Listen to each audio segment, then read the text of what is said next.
ਹੀਰ ਵਾਰਸ ਸ਼ਾਹ ਕਿੱਸਾ ਰੂਹ ਤੇ ਕਲਬੂਤ ਦਾ। ਬਾਹਮ ਕਲਾਮ ਰਾਂਝਾ ਉਬਾਲਾ ਨਾਥ। ਮਾਲਾ ਮਣਕਿਆਂ ਦੇ ਵਿੱਚ ਇੱਕ ਧਾਗਾ, ਜਿਵੇਂ ਸਰਬ ਕੇ ਬੀਚ ਸਮਾ ਰਿਹਾ। ਸਭਾ ਜਿਉਂਦਿਆਂ ਵਿੱਚ ਹੈ ਜਾਨ ਵਾਂਗੂ, ਨਸ਼ਾ ਭੰਗ ਅਫੀਮ ਵਿੱਚ ਆ ਰਿਹਾ।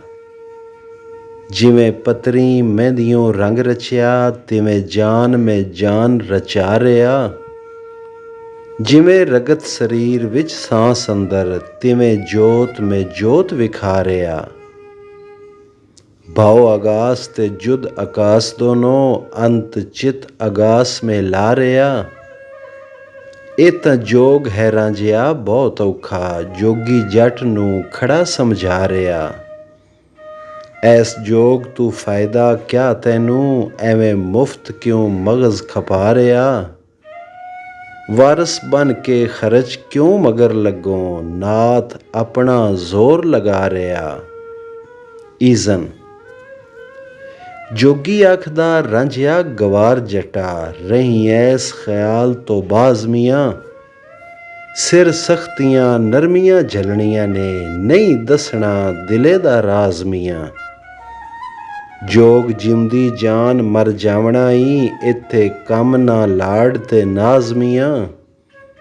ਸਦਾ ਨਫੀ ਅਸਬਾਤ ਨੂੰ ਗਾਉਣਾ ਈ, ਕਰਕੇ ਐਸ ਕਲਬੂਤ ਦਾ ਸਾਜ਼ ਮੀਆਂ।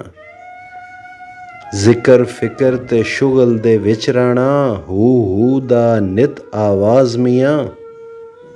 ਇੱਥੇ ਆਪਣੇ ਆਪ ਨੂੰ ਗਾਲਣਾ ਈ, ਨਹੀਂ ਖੇਲਣੇ ਚਰਖ ਤੇ ਬਾਜ਼ ਮੀਆਂ।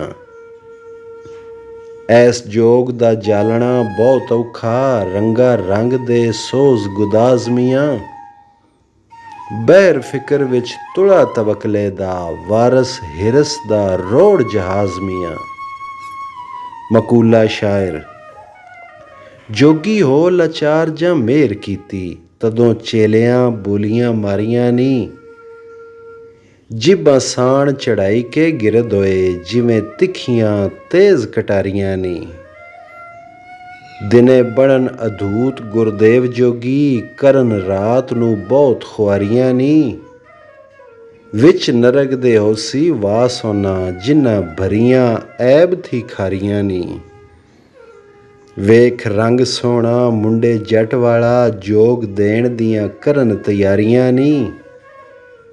ਜੋਗ ਦੇਣ ਦਾ ਮੂਲ ਨਿਮਾਣਿਆਂ ਨੂੰ, ਜਿਨ੍ਹਾਂ ਕੀਤੀਆਂ ਮਿਹਨਤਾਂ ਭਾਰੀਆਂ ਨੀ। ਠਰਕ ਮੁੰਡਿਆਂ ਦੇ ਲੱਗੇ ਜੋਗੀਆਂ ਨੂੰ, ਮੱਤਾਂ ਜਿਨ੍ਹਾਂ ਦੀਆਂ ਰੱਬ ਨੇ ਮਾਰੀਆਂ ਨੀ। ਵਾਰਿਸ ਸ਼ਾਹ ਖੁਸ਼ਾਮਦਾਂ ਸੋਹਣਿਆਂ ਦੀਆਂ, ਗੱਲਾਂ ਹੱਕ ਦੀਆਂ ਨਾ ਨਿਰਵਾਰੀਆਂ ਨੀ।